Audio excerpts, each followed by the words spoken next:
ये कहानी एक बहुत बड़े समुद्री जहाज की है जिसका नाम पोसाइडन है। ये जहाज इतना विशाल है कि इसके अंदर कई फ्लोर्स हैं, बिल्कुल किसी चलती फिरती बिल्डिंग की तरह। आज इस जहाज पर काफी भीड़ है और हर तरफ खुशी का माहौल है क्योंकि तारीख है 31 दिसंबर, नया साल आने वाला है। इसीलिए जहाज के अंदर जश्न चल रहा है। कोई लोग पार्टी हॉल में म्यूजिक पर झूम रहे हैं, कुछ लोग ताश खेलते हुए हंस रहे हैं, तो कुछ लोग डांस फ्लोर पर मस्ती कर रहे हैं। हर किसी को लग रहा है कि ये रात बस खुशी और जश्न में ही गुजरने वाली है। लेकिन उसी वक्त जहाज के कंट्रोल रूम में माहौल थोड़ा अलग है। कप्तान को अचानक कुछ अजीब सा महसूस होता है। उसे लगता है कि बाहर समंदर में कुछ ठीक नहीं है। वो खिड़की से बाहर ध्यान से देखता है और तभी उसकी नजर सामने उठती हुई एक बेहद डरावनी लहर पर पड़ती है। वो लहर इतनी ऊंची और खतरनाक होती है कि उसे देखकर कप्तान के चेहरे का रंग उड़ जाता है। तुरंत अलार्म बजाया जाता है और जहाज को मोड़ने की कोशिश शुरू हो जाती है। कप्तान पूरी ताकत से जहाज को उस लहर से बचाने की कोशिश करता है और किसी तरह जहाज थोड़ा मुड़ भी जाता है, मगर सामने आ रही लहर इतनी विशाल होती है कि कुछ पल पहले तक जिसके पीछे चांद साफ दिखाई दे रहा था, अब वही चांद उस लहर के पीछे पूरी तरह गायब हो जाता है। ऐसा लग रहा था जैसे समंदर खुद एक दीवार बनकर जहाज की तरफ बढ़ रहा हो और फिर अगले ही पल वो विशाल लहर पूरे जोर से जहाज से टकरा जाती है। टक्कर इतनी खतरनाक होती है कि इतना बड़ा और भारी जहाज भी उसका दबाव सह नहीं पाता। देखते ही देखते पूरा जहाज उल्टा हो जाता है। जो हिस्सा ऊपर था वो नीचे चला जाता है और जो नीचे था वो ऊपर आ जाता है। कंट्रोल रूम में मौजूद सभी कप्तान और ऑफिसर्स उस भयानक हादसे में अपनी जान गंवा देते हैं। अब जहाज के बड़े हॉल में जहाँ सबसे ज्यादा लोग जमा थे, हर तरफ अफरा तफरी मच चुकी होती है। लोग डर से चिल्ला रहे होते हैं। किसी को समझ नहीं आ रहा कि आखिर अभी हुआ क्या है। तभी एक ऑफिसर सबको संभालने की कोशिश करता है। वो लोगों को बताता है कि उसके पास एक अच्छी खबर भी है और एक बुरी खबर भी। बुरी खबर ये है कि जहाज अब उल्टा हो चुका है और हालत बहुत खतरनाक है। लेकिन अच्छी खबर ये है कि लहर टकराने से कुछ मिनट पहले ही कंट्रोल रूम से रेस्क्यू टीम को मैसेज भेज दिया गया था, यानी मदद रास्ते में है। हेलीकॉप्टर जल्द ही यहाँ पहुँच सकते हैं, इसीलिए घबराने की जरूरत नहीं है। ऑफिसर की ये बात सुनकर कुछ लोगों को थोड़ी उम्मीद मिलती है, लेकिन उसी भीड़ में एक आदमी चुपचाप खड़ा होता है जो सामने पड़े एक मरे हुए ऑफिसर के पास झुककर उसके पास से जरूरी सामान निकालने लगता है, क्योंकि उसे पता है कि अब असली लड़ाई शुरू होने वाली है। उसी समय एक छोटा सा बच्चा उसके पास आ जाता है और हैरानी से पूछता है, आप क्या कर रहे हैं? उस आदमी का नाम डिलन होता है। वो शांत अंदाज में कहता है कि वो यहाँ से बाहर निकलने की तैयारी कर रहा है। बच्चा हैरान होकर कहता है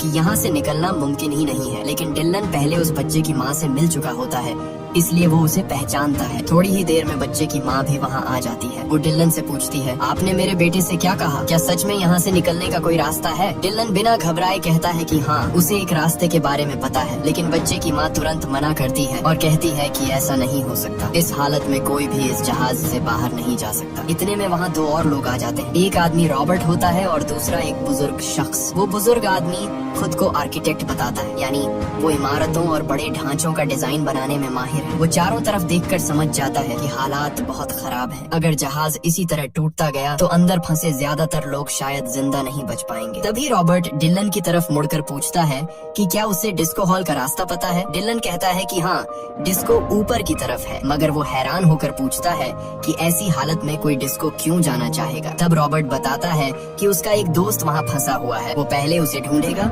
और फिर सब लोग मिलकर यहाँ से निकलने की कोशिश करेंगे। डिलन ये सुनकर साफ मना कर देता है। वो कहता है कि वो हमेशा अकेले काम करता है और किसी को साथ लेकर चलने का उसका इरादा नहीं है। लेकिन रॉबर्ट हार मानने वालों में से नहीं होता। वो डिलन से कहता है, ठीक है, अगर साथ नहीं चलना चाहते तो कम से कम ये बता दो कि ऊपर जाने का सबसे छोटा रास्ता कौन सा है, क्योंकि अब हर सेकंड की कीमत है। वो आदमी फिर इशारों में उन्हें रास्ता समझाने लगता है। तभी रॉबर्ट उससे कहता है, तुम जितना एक साल में कमाते हो मैं तुम्हें उसका दुगना पैसा दूंगा, बस खुद हमें वहाँ तक ले चलो। डिलन कुछ पल सोचता है, फिर कहता है कि जहाज की बनावट उसे अच्छी तरह पता है और अगर वो साथ रहेगा तो सबको हर जगह के बारे में बता सकेगा। उसका मानना था कि अगर सब लोग साथ रहकर चलेंगे तो बचने के चांस ज्यादा है, लेकिन अगर सब अलग अलग भटकने लगे तो शायद कोई भी जिंदा बाहर न निकल पाए। आखिरकार डिलन मान जाता है। इसके बाद ये सब लोग मिलकर जहाज के निचले हिस्से की तरफ बढ़ने लगते हैं। रास्ते में जब लोग उस हिस्से में उतर रहे होते हैं तो सुरक्षा के लिए वहाँ के दरवाजे बंद कर दिए जाते हैं ताकि और पानी अंदर न आ सके। हालांकि अंदर पहले से ही काफी पानी भरा हुआ होता है, लेकिन दरवाजे और खिड़कियां इतनी मजबूत होती हैं कि बाहर का और पानी अंदर नहीं आ पाता। सब लोग धीरे धीरे आगे बढ़ते रहते हैं। हर किसी के मन में बस एक ही डर है, किसी तरह जहाज के नीचे वाले हिस्से तक पहुंचना है और वहां से बाहर निकलने का रास्ता ढूंढना है। लेकिन थोड़ी दूर जाने के बाद उनका रास्ता अचानक रुक जाता है। आगे का दरवाजा बंद होता है और उसके सामने कई लोगों की लाशें पड़ी होती हैं। ये देखकर माहौल और डरावना हो जाता है। सब लोग मिलकर उस दरवाजे को खोलने की कोशिश करते हैं। उन्हें उम्मीद होती है कि अगर ये खुल गया तो शायद आगे का रास्ता मिल जाएगा, मगर कितनी भी कोशिश कर लें दरवाजा हिलता तक नहीं। तभी अचानक ऊपर वाले फ्लोर की लिफ्ट का दरवाजा खुल जाता है। ये देखकर सबको एक नया रास्ता दिखाई देता है। अब लोग किसी तरह एक दूसरे की मदद से उस लिफ्ट वाले रास्ते से ऊपर चढ़ने लगते हैं। धीरे धीरे लगभग सब लोग ऊपर पहुंच जाते हैं, लेकिन पीछे दो लोग रह जाते हैं, एक वही बुजुर्ग आदमी और एक जहाज का कर्मचारी। इतने में अचानक नीचे लगी लोहे की पट्टी खिसक जाती है और रास्ता टूट कर गिर पड़ता है। अब हालत ये हो जाती है कि वो लोग मुश्किल से लिफ्ट के किनारे से लटक कर अपनी जान बचाने की कोशिश कर रहे होते हैं। हालत इतनी खतरनाक हो चुकी थी कि अगर ऊपर से गिरती हुई लिफ्ट उनसे टकरा जाती तो उनकी मौत तय थी। डिलन ऊपर से बुजुर्ग आदमी का हाथ पकड़े हुआ था, जबकि नीचे गाइड उस बुजुर्ग की टांग पकड़कर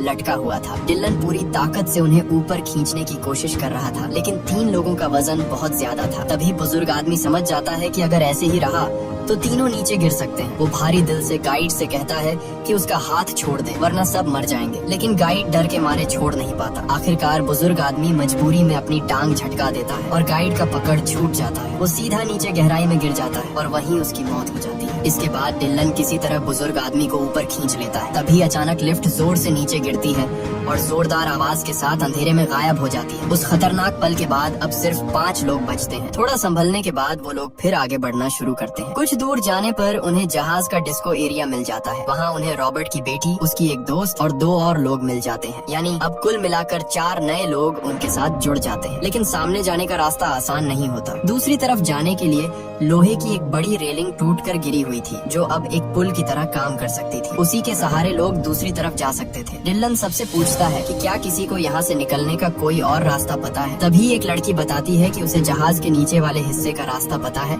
और शायद वहीं से बाहर निकलने का मौका मिल सकता है। इसके अलावा कोई दूसरा रास्ता नहीं था। अब सब लोग एक एक करके उस गिरी हुई रेलिंग पर चढ़कर दूसरी तरफ जाने लगते हैं। धीरे धीरे 5 लोग उस पार पहुंच भी जाते हैं। तभी एक शराबी आदमी भी उसी रास्ते से जाने लगता है। वो जैसे ही रेलिंग के बीच तक पहुंचता है, अचानक ऊपर से इंजन का एक भारी हिस्सा टूटकर उसके ऊपर आ गिरता है। टक्कर इतनी जोरदार होती है कि वो आदमी वहीं दब जाता है और रेलिंग भी टूटकर उसके साथ नीचे गिर जाती है। नीचे पानी भरा हुआ था और उस पानी में आग लगी हुई थी। इंजन का टुकड़ा, टूटी रेलिंग और वो आदमी सब उसी जलते हुए पानी में गिर जाते हैं। कुछ ही सेकंड में आग उसे अपनी लपटों में ले लेती है और उसकी भी मौत हो जाती है। अब हालत ये हो जाती है कि कुल 8 लोग बचे हैं, लेकिन उनमें से सिर्फ 5 ही दूसरी तरफ पहुंच पाए हैं। रॉबर्ट, उसकी बेटी और डिलन अभी भी पीछे फंसे हुए हैं। नीचे पानी में आग जल रही थी और ऊपर से जहाज का ढांचा कभी भी टूटकर गिर सकता था। अब उन्हें कोई ऐसा रास्ता ढूंढना था जहां नीचे पानी हो, ताकि अगर कूदना पड़े तो शायद जान बच सके। डिलन समझ जाता है कि अगर नीचे पानी तक पहुंच जाए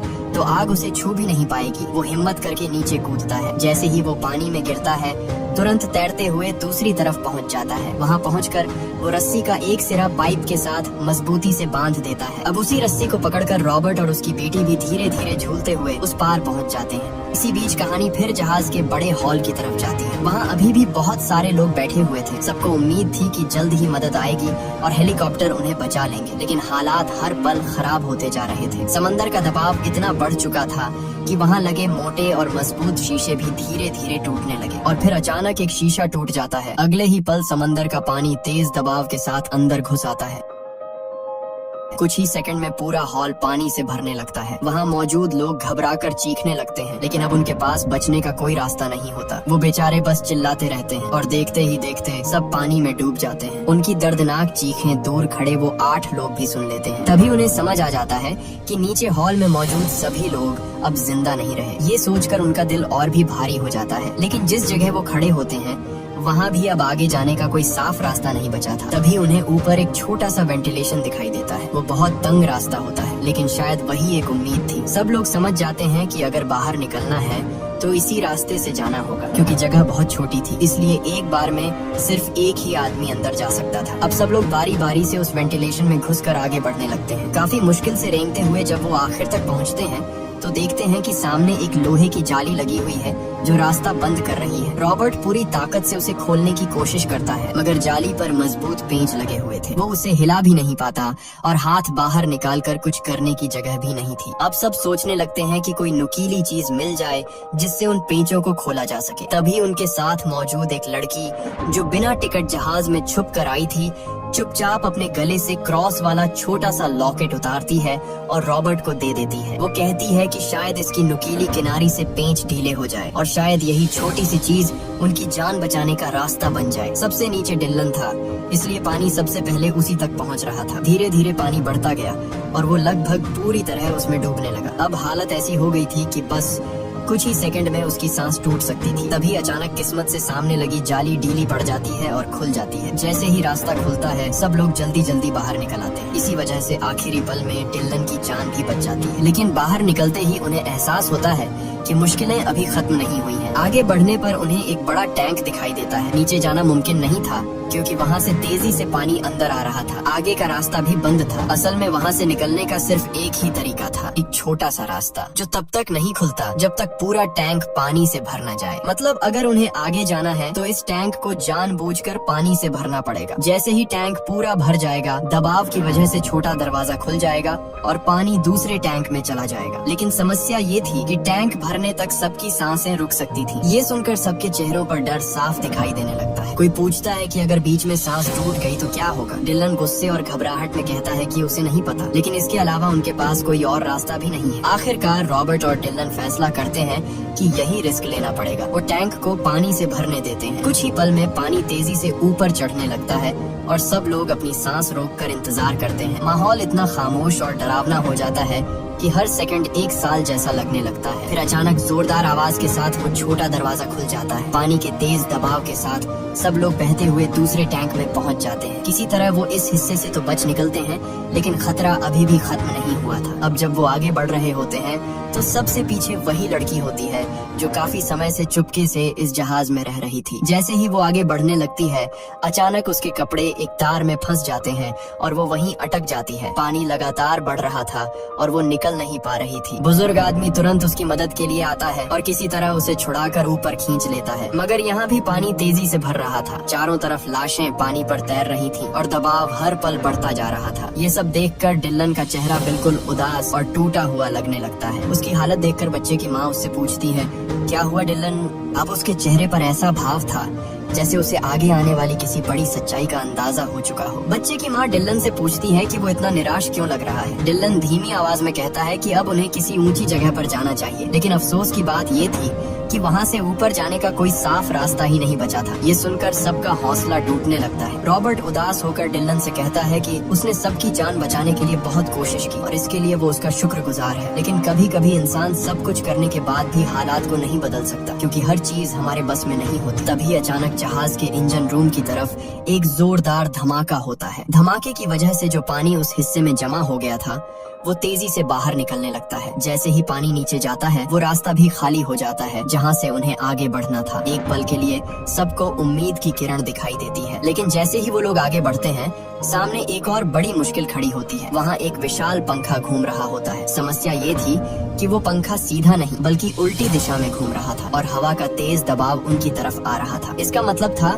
कि अगर वो उसकी तरफ कुछ फेंकते भी तो वो चीज पंखे तक पहुंचने के बजाय वापस उनकी तरफ ही आ जाती। फिर भी रॉबर्ट वहां जाने के लिए तैयार हो जाता है ताकि किसी तरह उस पंखे को बंद कर सके। ये देखकर उसकी बेटी का दोस्त तुरंत आगे आता है और कहता है कि उन्हें ऐसा नहीं करना चाहिए। वो कहता है कि रॉबर्ट को अपनी बेटी के साथ रहना चाहिए और वो खुद जाकर पंखों को बंद करने की कोशिश करेगा। लेकिन रॉबर्ट अपनी बेटी को रोता हुआ देखकर फैसला कर लेता है। वो पानी में कूद जाता है और तैरते हुए कंट्रोल रूम की तरफ बढ़ने लगता है जहाँ से उन पंखों को रोका जा सकता था। इसी दौरान पता चलता है कि डिल्लन वहाँ नहीं है। असल में वो छोटा बच्चा तेज बहते पानी में बह गया था। डिल्लन और उसकी माँ उसे ढूंढने की कोशिश कर रहे थे, मगर हालात यहाँ भी खराब होते जा रहे थे क्योंकि पानी लगातार बढ़ रहा था। अगर जल्द ही पंखे बंद नहीं हुए और वो लोग यहाँ से नहीं निकले तो शायद वो भी डूब सकते थे। उधर रॉबर्ट किसी तरह कंट्रोल रूम तक पहुँच जाता है और पंखों को बंद करने की कोशिश करता है, लेकिन पानी के अंदर उसकी सांसें धीरे धीरे टूटने लगती हैं। वो बुरी तरह तड़प रहा होता है। ऐसा लगता है कि अब वो ज्यादा देर जिंदा नहीं रह पाएगा। उसी आखिरी पल में उसकी नजर एक बटन पर पड़ती है। वो बटन पंखों को बंद करने का नहीं